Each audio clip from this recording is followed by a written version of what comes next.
Magandang umaga, kumusta po? Narito po ulit ang update natin para sa lagay ng ating panahon. Ngayong umaga po ng December 12, 2023 na kung saan sa ngayon ay patuloy pa rin na easterlies ang hangin na umiihip dito po sa ating bansa. Ang amihan ay nandyan po ngayon sa may bandang Taiwan at unti-unti na po yan nabababa dito sa ating bansa at sa susunod na mga araw ay malakas na muli ang bugso po nito. At sa labas ng ating area of responsibility ay nananatili pa rin na binabantayan natin ang sirkulasyon na ito na posibleng banta dito sa ating bansa ngayong darating po na weekend. At sa ating pong long range forecast, maliban nga sa banta ng sama ng panahon ngayong weekend, ay wala naman pong banta ng bagyo ngayong darating po na Pasko.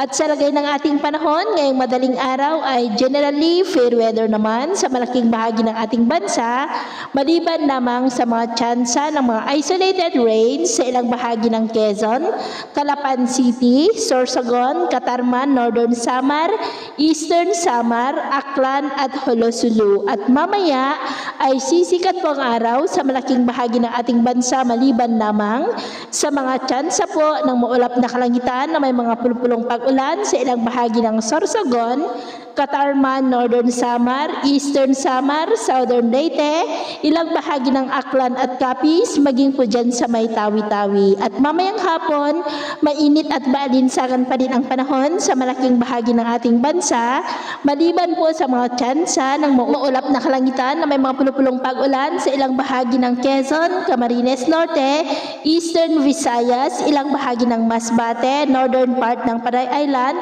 at ilang bahagi po ng Caraga. Kaya kung lalabas tayo sa ating matahanan, ay ugaliin po natin lagi ang magdala ng kahit anong panangga natin sa init ng araw at proteksyon na rin po sa mga biglaang buhos ng ulan. At sa atin naman pong mga baybayin, wala naman po tayong nakataas na anumang gale warning signals, pero bayong pag-iingat lamang po kung papalaot tayo para mas makaiwas sa mga sakunang pangkaragatan.